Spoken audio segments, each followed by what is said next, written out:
The massive crystalline chamber stretched for miles in every direction, its walls pulsing with strange alien light that hurt human eyes to look at directly. Thousands of beings from across the galaxy filled the space, some floating in energy, bubbles, others standing on platforms that defy gravity, and many more taking forms that human minds struggled to comprehend. Ambassador Li Minho walked slowly down the center aisle, his black diplomatic uniform looking painfully ordinary among the exotic displays of alien technology and biology. Behind him, Admiral Park Jasu and Dr. Kim Tae-young followed, their faces carefully composed despite the overwhelming spectacle around them. The clicking, buzzing, and humming of alien conversations filled the air like a symphony of the bizarre. "Stay calm," Minho whispered to his companions as they approached the speaking platform. "Remember, we've prepared for this moment for 5 years." The platform itself was a marvel of technology, adjusting its atmosphere and gravity to accommodate whatever species stood upon it. As Minho stepped up, he felt the artificial gravity shift to Earth normal, and breathable air shimmered around them in a protective bubble high above. Ranged in concentric circles that rose toward the chamber's glowing ceiling, sat the representatives of the Galactic Council. The Vrakari delegation occupied an entire section, their insect-like bodies gleaming with natural armor that reflected the chamber's light in rainbow patterns. Each one was the size of a small car, with compound eyes that tracked the humans. Every movement to their left, the Gorlax representatives loomed like living mountains. Their rocky, mineral-based bodies shifted and groaned as they moved, and their eyes glowed like molten lava. One of them was casually juggling what appeared to be small asteroids, crushing them to dust between its massive fingers. The celestial hierarchy section glowed with soft, ethereal light. Their representatives appeared almost human but translucent, with energy flowing through their bodies like liquid starlight. They were beautiful and terrifying at the same time, beings who had supposedly transcended physical for millions of years ago. But it was the Drakmori section that drew the most attention. Their warriors stood at attention in perfect formation, their dark armor reflecting no light at all. War Commander Thrust sat on what looked like a throne made from the hull of a conquered starship, his scarred face bearing the marks of 1,000 battles. "The Council recognizes the delegation from the planet designated Earth," announced Council Speaker Murden, his voice somehow reaching every corner of the vast chamber despite speaking in barely more than a whisper. The speaker was ancient, even by galactic standards, his crystalline body housing a consciousness that had witnessed the rise and fall of entire civilizations. Minho cleared his throat and activated the universal translator implanted behind his ear. "Honored council members, representatives of the great civilizations of our galaxy, I stand before you today as Ambassador Li Minho of the United Earth Federation. We come not as conquerors or suppliants, but as fellow beings who have taken our first steps into the vastness of space," a holographic projector hummed to life, filling the space above the platform with images of Earth's solar system. The blue-green marble of their home world rotated slowly, showing the sprawling cities, the orbital stations, and the lunar colonies that humanity had built. "For the past 50 years, our species has worked tirelessly to develop the technology necessary to join the galactic community," Minho continued, his voice growing stronger with each word. "We have established colonies on Mars, mining operations in the asteroid belt, and research stations throughout our solar system." The hologram shifted to show humanity's pride and joy. Their fleet of 12 starships, the vessels gleamed with polished metal hulls, their engines glowing with the blue-white fire of fusion drives. Each ship was nearly a kilometer long, bristling with sensors, communication rays, and what humans optimistically called defensive systems. The silence that followed was deafening. Then it started. A low chittering from the Vrakari section, like the sound of a million insects laughing. The Gorlax began to rumble, a sound that shook the chamber's very foundations. Even the usually serene celestial hierarchy representatives began to glow, brighter, which their species did when amused. War Commander Thrust rose from his throne, his boots clanging against the metal floor of his section. 12 ships. His voice boomed across the chamber, enhanced by the acoustics to reach every being present. 12. My personal escort fleet has more vessels than your entire space navy. A massive hologram appeared beside the human display, showing a single Drakmori mining barge. The ship was enormous, easily 10 times the size of humanity's largest vessel, with massive industrial arms that could strip mine entire asteroids in hours. We use ships like yours as shuttles to ferry supplies to our real vessels, Thrisk continued, gesturing dismissively at the human fleet. What you call starships, we call toys. The laughter grew louder. A Vrakari delegate's chittering rose above. The noise, chemical propulsion. They still burn fuel like firemakers from a primitive age. Metal holes, rumbled a Gorlax representative. We abandoned such crude materials before your son was born. Admiral Park Jasu's jaw tightened as she watched their life's work being mocked by beings who treated interstellar travel like a casual stroll. Her hand unconsciously moved to the hidden data pad in her pocket, containing information that none of these aliens could imagine. Ambassador Vextar of the Celestial Hierarchy floated forward, a luminous form casting dancing shadows across the chamber. Young humans, she said, her voice carrying the weight of eons, we appreciate your enthusiasm, but membership in this council requires genuine technological advancement. Perhaps return to us in a few centuries, when you have moved beyond such primitive methods. Dr. Kim Tae-young stepped forward slightly, his scientific mind burning with the urge to defend humanity's achievements with respect. Ambassador Vextar, our technology may appear simple, but silence. War Commander Thrus's voice cut through the chamber like a blade. The primitive speaks out of turn. You have presented 12 metal boxes with fire coming out the back. Come back when you have learned to manipulate space-time itself. When you can build ships from pure energy. When you can cross the galaxy in the blink of an eye. The formal vote was called, but everyone knew the outcome before it began. Species after species registered their decision. Denied, rejected, insufficient, not ready. The holographic display above the chamber tallied the results in real time. 347 against, 3 abstentions, 0 in favor. Council Speaker Merlin S. ancient voice echoed through the chamber. The petition for membership is denied.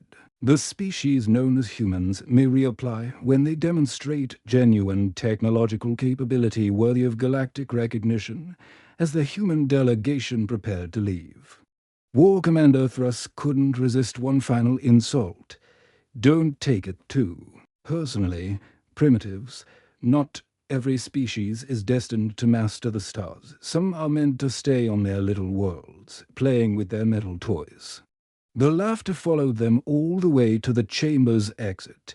But if any of the aliens had been watching closely, they might have noticed that Admiral Park Jasu wasn't walking like someone who had been defeated. Her stride was steady, her back straight, and there was something that looked almost like a smile playing at the corners of her mouth. They had no idea what was waiting for them in the depths of space. 6 months had passed since the humiliation at the Galactic Council, but the massive crystalline chamber now felt different. The usual chatter and diplomatic discussions had been replaced by an uncomfortable silence. Representatives sat in their designated sections, but their attention was focused on the center platform where War Commander Thrust stood like a statue of death itself. His dark armor seemed to absorb the chamber's light, making him appear as a void in space behind him. Holographic displays showed the Drakmori war fleet, hundreds of massive ships that looked more like floating cities than vessels, each one. bristled with weapons capable of cracking planets in half. Honored council members, thus began, his voice cutting through the silence like a blade through silk. The Drakmori Empire has reached a decision regarding the primitive species inhabiting the Sol system. Ambassador Vextar of the Celestial Hierarchy shifted uncomfortably in her section. Even beings who had transcended physical form for millions of years recognized the tone of impending doom. War Commander, surely any decision regarding a developing species should be brought before the full council for discussion. Thrust turned his scarred face toward her, and even the ethereal being seemed to dim under his gaze. There is nothing to discuss. The humans rejected our generous offer to join galactic civilization. They chose isolation. Now, they will face the consequences. The holographic display changed, showing detailed scans of Earth's solar system. Every human installation was marked in red. The lunar colonies, the Mars settlements, the asteroid mining stations, even the small research outposts on the moons of Jupiter and Saturn. The Sol system contains resources valuable to the Empire. Thrust continued, his voice echoing off the chamber walls. Rare earth metals, water ice, and most importantly, a perfect testing ground for our new planetary extraction techniques. Council Speaker Murden S. Ancient crystalline body pulsed with concerned light. War Commander. While the humans were denied membership, they are still a developing species under Council protection protocols. Those protocols apply only to Council members. Thus replied coldly. The humans are not members. They are merely obstacles to be removed. The Vrakari delegation began their characteristic chittering. But this time it sounded nervous rather than amused. Even they, with their warrior culture, found the Drakmori methods extreme. The Gorlax representatives remained silent, their rocky faces impossible to read. The Drakmori Empire hereby declares the Sol system resource extraction zone, Thriss announced, his words falling like hammer blows. The primitive inhabitants have 30 standard galactic days to evacuate their system completely. Any who remain will be considered hostile forces and dealt with accordingly. The chamber erupted in shocked murmurs. Several species had been expecting this moment, but hearing it declared so coldly sent chills through even the most hardened representatives. Mining operations will commence immediately following the evacuation deadline. Thus continued, the planets will be strip-mined for resources. The star itself will be harvested for fuel using our new stellar extraction technology. Meanwhile, on Earth, emergency broadcasts interrupted every television channel, radio station and internet. Stream across the planet. President Kim Soo-jin stood behind the podium in the United Nations headquarters in New York, her usually composed face showing the weight of humanity's darkest hour. My fellow humans, she began, her voice steady despite the magnitude of what she was about to announce. 6 months ago, we sought recognition from the galactic community. Today, we have received their answer in the form of an ultimatum. Massive screens behind her displayed the Drakmori fleet approaching the outer edges of the solar system. The alien ships looked like technological nightmares, their hulls scarred by countless battles, their weapons glowing with barely contained power. The Drakmori Empire has given us 30 days to abandon our solar system. President Kim continued. They intend to strip mine every planet, including Earth, for resources. Our visible fleet of 12 ships cannot hope to stand against such overwhelming force in living rooms, offices, and public squares round the world. People watched in stunned silence. Children clung to their parents. Scientists frantically checked their calculations, hoping to find some solution. Military leaders stared at tactical displays that showed the hopelessness of their situation. But far beneath the Swiss Alps, in a facility so secret that most world leaders didn't know it existed, a very different scene was playing out. The underground complex stretched for miles in every direction. carved from solid rock and lined with technology that seemed to bend the laws of physics. Admiral Park Jasu walked through corridors humming with barely contained energy. The walls were lined with screens showing data streams that would have looked like magic to most observers, quantum calculations, dimensional physics equations, and energy readings that shouldn't have been possible with known human technology. She entered the main command center, where Dr. Han Wusang stood surrounded by holographic displays showing the positions of ships scattered throughout the solar system. But these weren't the 12 vessels the galaxy knew about. These were different, sleeker, more advanced, and completely invisible to conventional senses. Status report, Admiral Park said. Her voice calm despite the weight of humanity's survival. Resting on her shoulders, Dr. Han adjusted his glasses, the reflection showing streams of complex data. The Prometheus fleet completed its final trials yesterday. All 312 vessels are operational and positioned throughout the system. The quantum stealth systems are functioning perfectly. The Drakmori scouts are passing within kilometers of our ships without detecting them, and our decoy fleet. Captain Cho Minjae and his crews continue to perform their roles perfectly, Han replied, bringing up a display showing the 12 visible ships. The Drakmori intelligence services are tracking them exactly as we hoped. They believe those 12 ships represent our entire military capability. In the depths of space, hidden in the shadow of asteroids, buried in lunar caverns, and camouflaged against the rings of Saturn, humanity's true fleet waited in silence. These weren't the metal boxes with chemical engines that the galaxy had mocked. These were something entirely different. Ships built using technology that had been developed in absolute secrecy for over 3 decades. Captain Cho Minjae stood on the bridge of the Defiance Asterisk, one of the 12 decoy ships. His crew knew they were essentially flying a suicide mission, maintaining the illusion that these were humanity's only defenses. But they also knew they were part of something larger. Something that would change the galaxy forever. Sir, his communications officer reported, we're receiving encrypted transmissions from, well, everywhere in the system.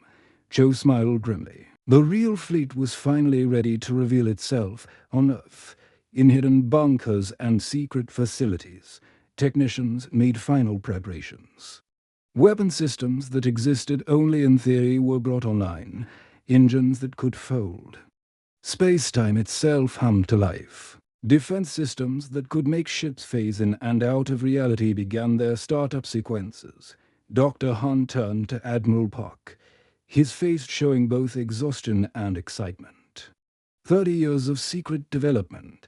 Jasu, 30 years of letting them think we were primitive while we built something they couldn't imagine. And now it's time to show them, Admiral Park replied, her hand moving to the communication panel. All stations, this is Admiral Park Jasu. Operation Prometheus is authorized. Show them what humanity really built, across the solar system, in hidden shipyards and secret bases. The real human fleet began to power up. The Drakmori Empire was about to learn that underestimating humanity had been their first and final mistake. The galaxy was about to witness something it had never seen before, the true ingenuity of a species that refused to surrender. The fabric of space itself seemed to tear apart as the Drakmori war fleet emerged from hyperspace. Reality bent and twisted around their massive ships, creating ripples of distorted light that spread across the solar system like shockwaves. One by one, 300 colossal dreadnoughts materialized in perfect formation, their arrival so violent that it sent electromagnetic pulses racing toward every planet in the system. Each Drakmori ship was a monument to destruction. The smallest vessels were the size of Manhattan, while the largest could have swallowed entire cities without strain. Their hulls were black as the void between stars, covered in armor plating that had been forged in the hearts of dying suns. Massive weapon Batteries lined their surfaces like the spines of some prehistoric monster, each one capable of turning mountains into glass. War Commander Thrust stood on the bridge of his flagship, the Eternal Conquest *, watching the tactical displays with the satisfaction of a predator who had cornered its prey. The bridge itself was a testament to Drakmori military might, a vast chamber filled with officers at control stations, holographic battle displays floating in the air, and weapon systems that hummed with barely contained power. "Deploy the fleet in hunting formation," Thrust commanded, his scarred hands gripping the command railing. "I want those pathetic human ships to see exactly what real power looks like before we destroy them." The Drakmori fleet spread out like the wings of a massive bird of prey, each ship taking its assigned position with mechanical precision. Their engines glowed with the red fire of antimatter reactions, and their shield generators created visible distortions in space round each vessel. "Sir," reported Sub-Commander Krath from his station, "sensors are detecting the human fleet approaching from behind Mars. 12 vessels, just as intelligence reported." Through the viewports of the Eternal Conquest *, they could see the human ships limping toward them. The vessels looked pitiful compared to the Drakmori war machines. Small, simple designs with basic metal hulls and primitive fusion engines that flickered and sputtered like dying candles. "Look at them," Krath laughed, his voice echoing through the bridge. "Their engines are barely functional. They can't even maintain a proper formation." The human ships did indeed look desperate. The Defiance led the small fleet, its hull showing patches and repairs that suggested years of wear. Behind it, 11 other vessels struggled to keep pace, their engines leaving trails of exhaust that spoke of outdated technology and failing systems. "They're not actually going to fight us," another officer called out, his voice filled with disbelief. "With those museum pieces." War Commander Thrust studied the approaching human fleet with the cold calculation of a veteran. "Warrior, brave. I'll give them that. Stupid, but brave. Begin charging the main weapons. One volley should be enough to vaporize their entire fleet." Across the Drakmori formation, massive weapon systems began to power up. Energy readings spiked as plasma cannons the size of skyscrapers prepared to fire. The space round the alien fleet began to glow with the build-up of destructive force. "Target the lead vessel first," Thrust ordered. "Let them watch their flagship die before we finish the rest." But as the weapons reached full charge, something unexpected happened. Every screen in the solar system, on Earth, on Mars, on every space station and satellite, suddenly flickered to life with the same transmission. Admiral Park Jasu appeared on the displays, standing on what looked like a typical human bridge. The background showed standard human technology, nothing that would have impressed the Drakmori. Behind her, Captain Cho Menje could be seen at his station aboard the Defiance *, his face grim but determined. "Attention, Drakmori fleet, Admiral." Park's voice carried across the void, transmitted on frequencies that reached every ship in the system. "This is Admiral Park Jasu of the United Earth Defense Force. You are about to learn why underestimating humanity was your first and last mistake." War Commander Thrust frowned, his scarred face twisting with confusion and anger. "What is this nonsense? Are they trying to surrender? The 12 ships you see before you were never our real fleet," Admiral Park continued, her voice calm and steady. "They are decoys, built from outdated technology and piloted by volunteers whose only job was to maintain the illusion that we were helpless." The Drakmori bridge fell silent. Officers looked at each other with growing uncertainty. "For 30 years, we've let you believe we were primitive," Admiral Park said. "We showed you exactly what we wanted you to see. Simple ships, basic technology, chemical rockets and metal hulls. Your intelligence networks saw 12 vessels and reported 12 vessels. You fell for the deception completely. Impossible, Thruss whispered, but his voice lacked conviction. Your scouts have been tracking our decoy fleet for months. The Admiral continued. They've monitored our communications, analyzed our technology, and reported back that humanity poses no threat. They were right about one thing. Those 12 ships pose no threat to your fleet. Captain Cho Min-jae stepped forward on the transmission, his face showing the kind of smile that made veteran warriors nervous. The problem is, Commander Thriss, those aren't the ships you should be worried about at that moment. Space itself seemed to explode with new context. Ships materialized from quantum stealth fields that had kept them invisible to Drakmori sensors. Others emerged from hyperspace windows that opened like flowers of light throughout the solar system.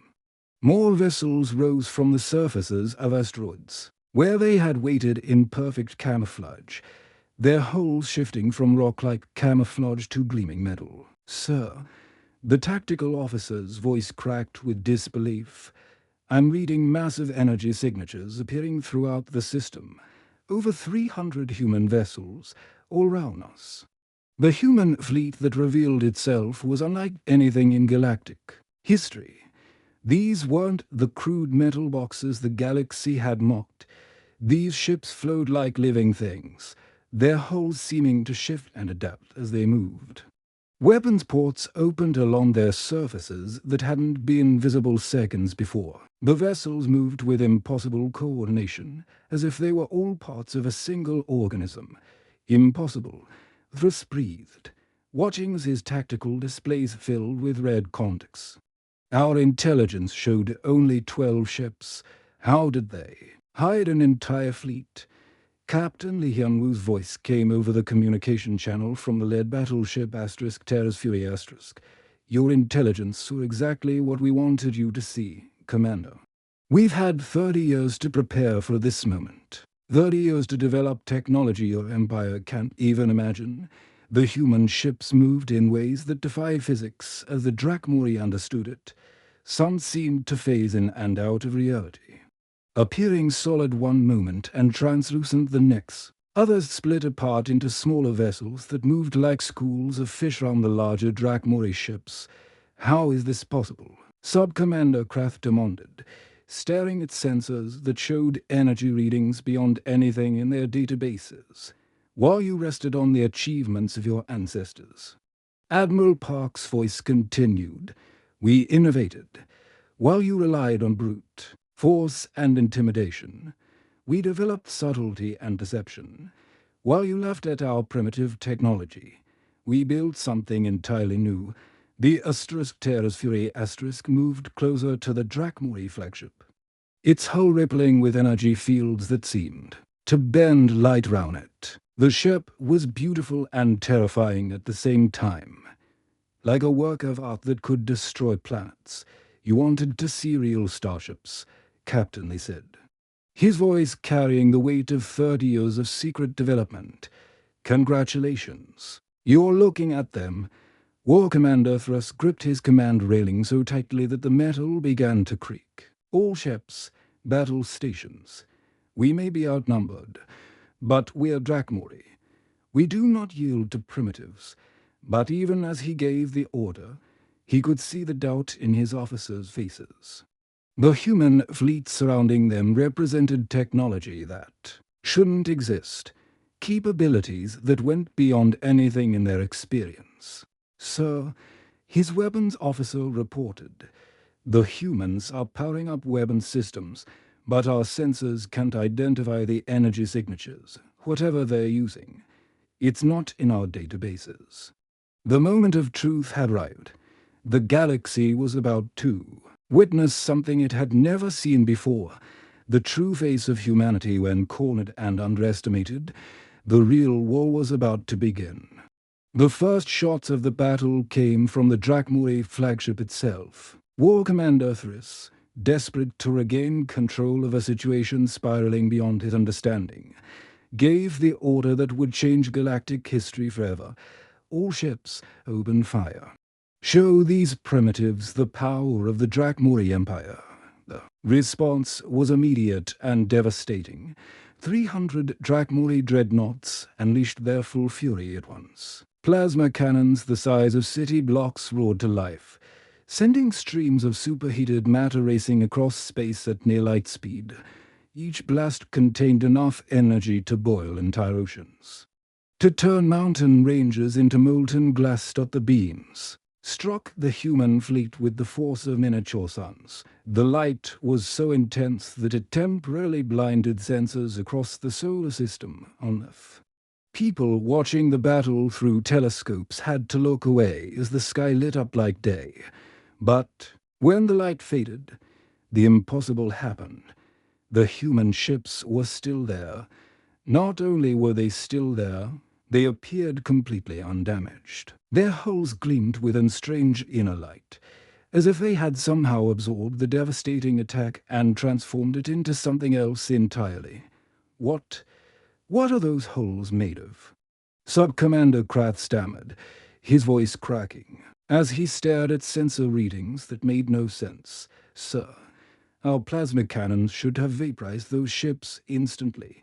The energy readings showed direct hits on at least 50 human vessels. War Commander Thrust leaned forward in his command chair, his scarred face illuminated by the glow of his tactical displays.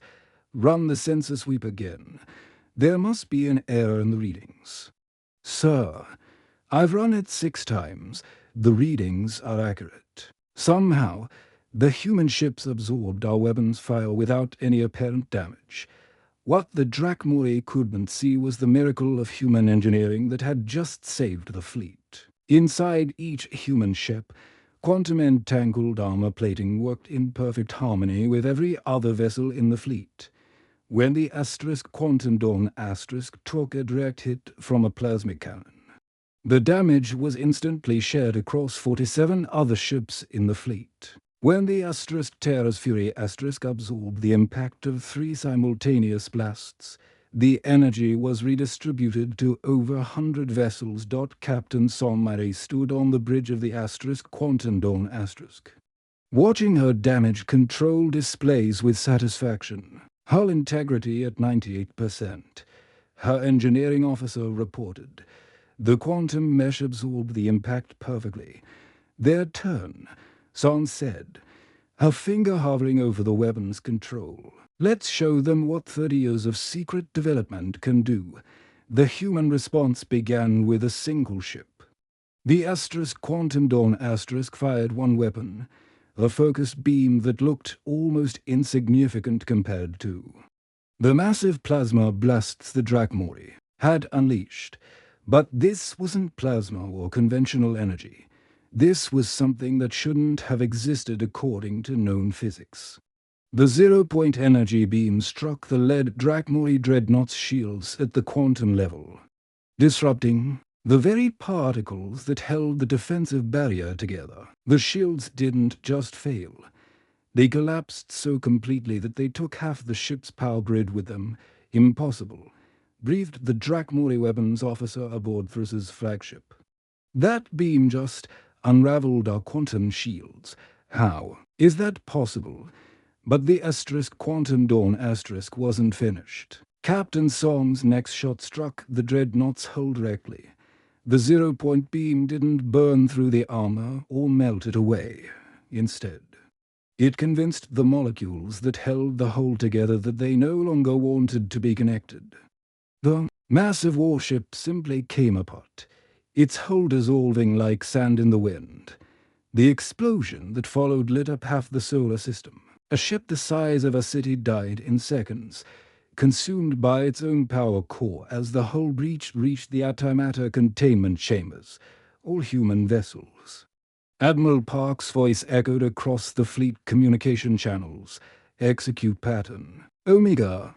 What happened next defied everything the Drakmori thought they knew about space combat. The human fleet moved as a single organism, each ship perfectly coordinated with every other vessel. Ships that had been in firing position suddenly shifted roles, becoming electronic warfare platforms that began jamming Drakmori communications and sensors. The Terra's Fury and 12 other battleships suddenly transformed into mobile shield generators, projecting defensive barriers round the smaller human vessels. Other ships split apart like flowers blooming, each one dividing into 6 smaller craft that moved like schools of fish round the massive Drakmori dreadnoughts. Captain Yoon Sungo commanded one of these swarm squadrons from his ship, the Lightning. Strike all wings, execute harassment pattern 7. He ordered, let's show them what real maneuverability looks like. His squadron moved in ways that should have torn the ships apart under the stress of impossible turns and accelerations. But human adaptive hull technology allowed the vessels to literally reshape themselves during flight, bending and flexing like living creatures as they danced between the Drakmori weapons fire. Sir, a Drakmori tactical officer called out in panic, the human ships are moving at 12G acceleration without losing structural integrity. That's impossible for any known material. War Commander Thruss watched in growing horror as his mighty fleet was systematically destroyed by an enemy that fought like nothing he had ever seen. These weren't just ships, they were a completely new form of warfare, one that made his traditional tactics useless. How did they advance so far without anyone in the galaxy knowing? He demanded, slamming his fist on the command console. Dr. Han Wusang's voice crackled over the communication channel from his hidden bunker beneath the Swiss Alps. War Commander, you're asking the wrong question. The question isn't how we advanced so far. The question is why you stopped advancing at all. The doctor's image appeared on the Drakmori fleet screens, a tired-looking human in simple clothes, standing in what looked like a primitive laboratory. But behind him, holographic displays showed technology that made Drakmori science look like stone tools. While you rested on the achievements of your ancestors, Dr. Han continued, we innovated. While you relied on brute force and intimidation, we developed subtlety and precision. While you laughed at our chemical rockets, we rebuilt the fundamental laws of physics to work for us instead of against us. Captain Lee Hyun-woo's voice joined the conversation from the Terra's Fury asterisk. Your empire has used the same basic technology for thousands of years. Plasma weapons, particle shields, antimatter, drives, all effective, but predictable. We spent 3 decades developing countermeasures for every weapon system in your arsenal. The battle continued for exactly 1 hour and 47 minutes. Human AI tactical systems, developed in complete secrecy using quantum processing that operated faster than light itself, predicted every Drakmori move 3 steps ahead. When the aliens tried to retreat, human ships were already waiting for them. When they attempted to regroup, they found their formations broken by attacks that came from impossible angles. The Stellar Wind under Captain Kim Jin-ho demonstrated the pinnacle of human engineering by performing a maneuver that folded space around itself, allowing it to attack a Drakmori ship from 6 different directions simultaneously. The alien vessel found itself surrounded by what appeared to be the same human ship attacking from multiple positions at once. One by one, the mighty Drakmori dreadnoughts fell. Some were destroyed by zero-point weapons that unraveled their molecular structure. Others were disabled by quantum viruses that infected their computer systems and turned their own weapons against them. A few simply shut down as human electronic warfare systems convinced their AI cores that they no longer existed. As the battle reached its conclusion, War Commander Thruss found his flagship, the Eternal Conquest surrounded by human vessels. His once mighty fleet was reduced to scattered, burning wreckage drifting through space. Emergency signals filled the communication channels as surviving Drakmori ships called for rescue that would not come. This is impossible, Thruss repeated, his voice hollow with defeat and disbelief. "We are the Drakmori Empire. We have conquered 1,000 worlds. We are the greatest military force in the galaxy." Admiral Park Jasu's face appeared on his command screen one final time. "No, War Commander, you are the greatest military force in the galaxy. Past tense. This is humanity. And we're just getting started. The greatest fleet in Drakmori history had been destroyed by a species they had dismissed as primitive. The galaxy would never be the same. The massive crystalline chamber of the Galactic Council had never felt so cold.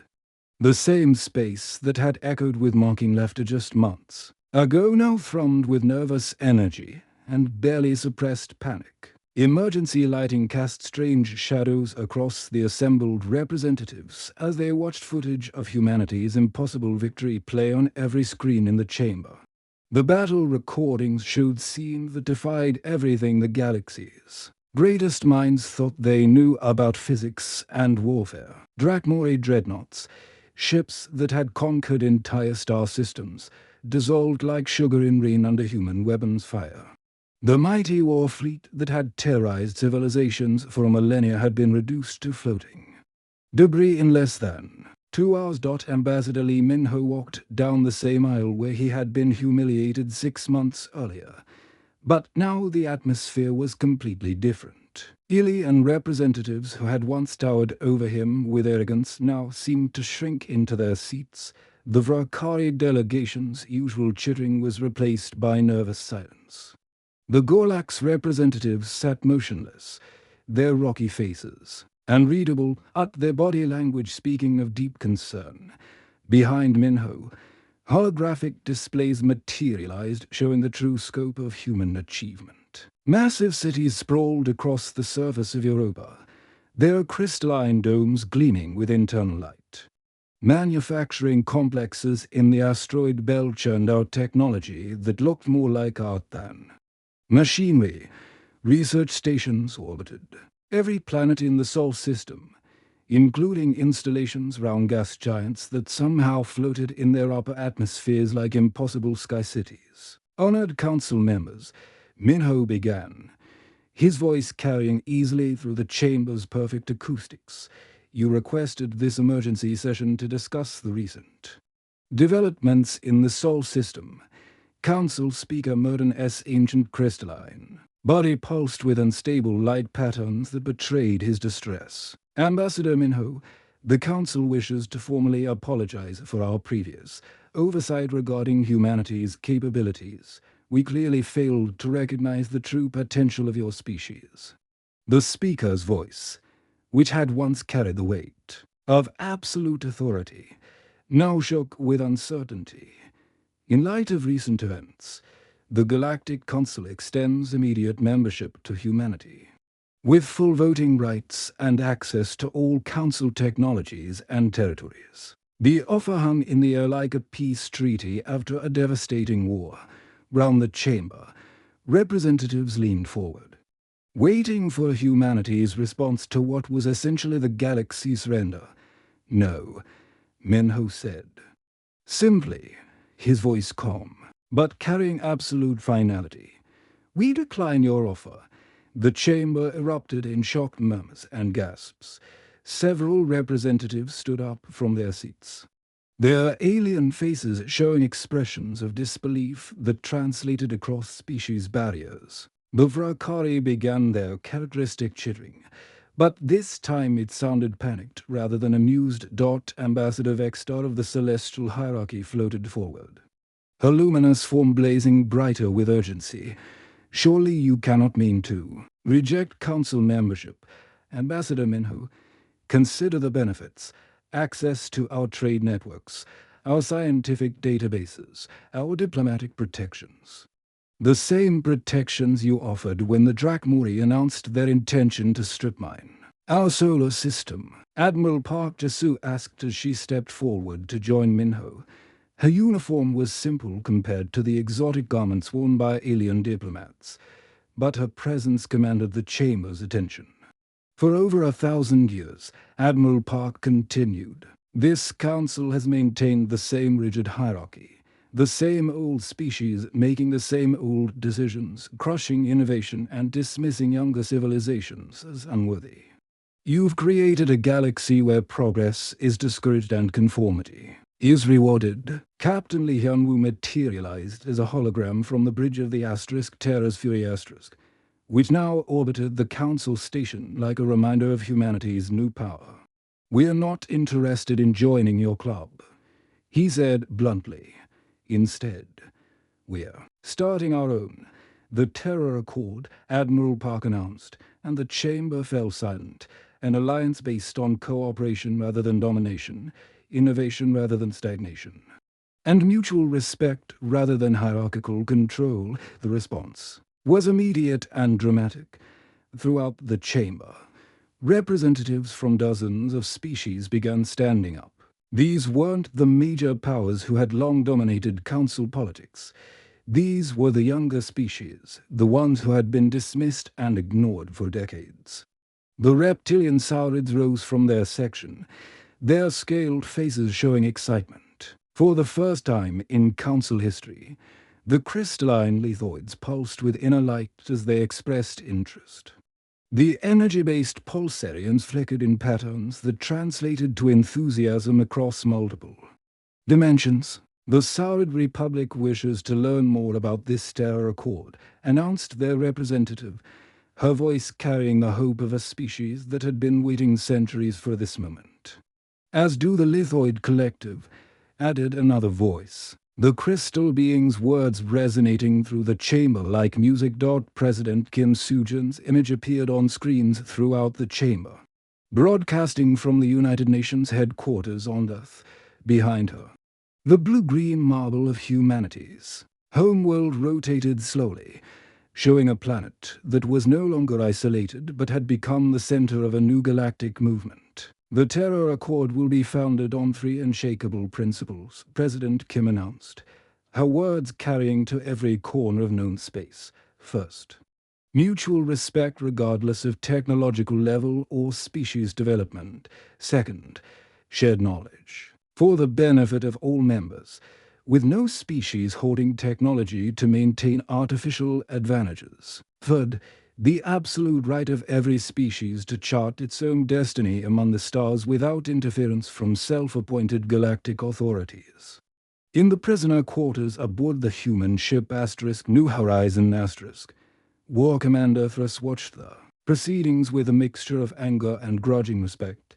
Captain Cho Min-jae sat across from him, the two former enemies now engaged in conversations that would have been impossible just days before.